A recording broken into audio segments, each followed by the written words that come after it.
Hello everyone, this is Stefan from Lush and Salty Aquariums.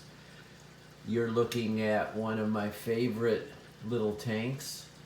This has to be no more than 5 gallons. I think it's a not exactly 5-gallon tank. It's from Japan. It has this wonderful rounded clear corner, which I dig. I think it adds a certain something. But the main attraction, of course, are the inhabitants. For such a small tank, look at how gorgeous this is. Everything is just like if I painted it. It's a still life, but with moving parts. We have cherry shrimp, really good colony. So many are deep red, Bloody Mary quality. They're just everywhere in this tank. Big adults, plenty of them too. And of course the gold neons. I have a small group of them. They're fat and happy. I haven't had one ill fish amongst this group, despite all the life in this tank in as far back as I can remember.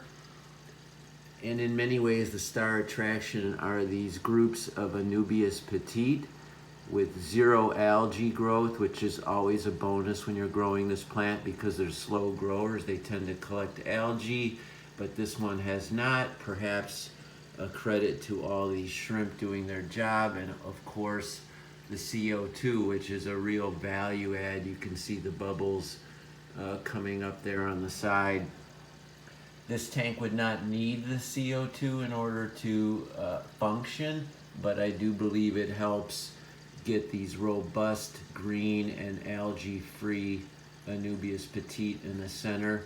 Then I have this gorgeous jungle of crypts in the back. They create the long, thin stems, the great purplish red leaves that form a terrific backdrop, and then the sloping piece of driftwood that takes you down and up in sort of a classic style, the inverted hockey stick, which is the aesthetic starting point of all aquascapers.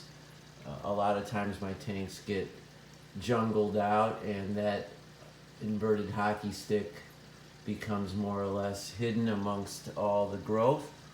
I also have these 2 lucky palms that are doing super well. Their rootstock is in the ground behind that piece of driftwood. I know it's growing.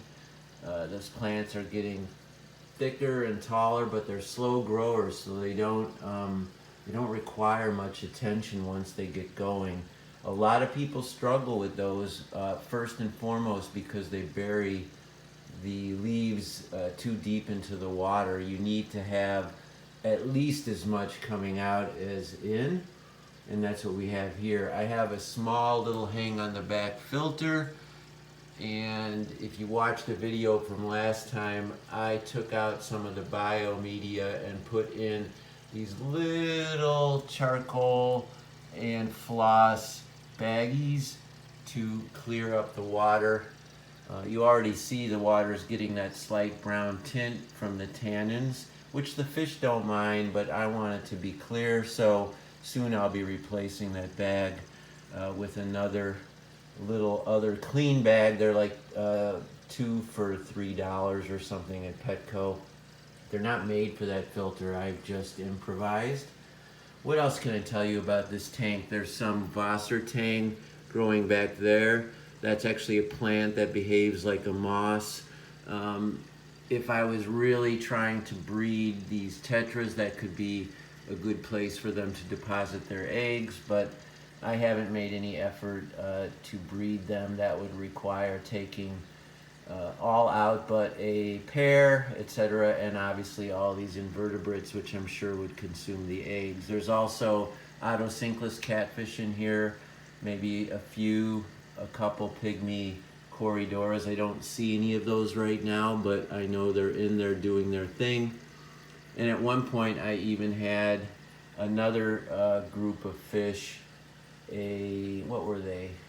A lamp-eye killifish, and I had a group of those, and gradually those died off or jumped, and now the tetras have become the primary species. Look at how clean that substrate is. I definitely attribute that to the plant life. I can't tell you how much good healthy plants can do, both the kind that emerge from the water and the rootstock penetrating this aqua soil, as well as all these other plants, as many as you could put in, including topwater plants like this frogbit and duckweed, which I've cleared out, but there's some back there and it'll quickly collect over the tank. All of that filters the water. All of that helps from the detritus and nitrates accumulating and forming just a gross tank. I mean, the planted tank is the way to go. I would never go back to anything that didn't have a great deal of plants if I'm doing freshwater, because of how they keep the tank clean and pristine, and I just love the aesthetic. I'm hoping you do too. Anyway, just another 5-minute update from Lush and Salty, and here's a couple of the other tanks on the desk, which I'll get to in the next video. So for now, always keep your hands in the tank. Ciao.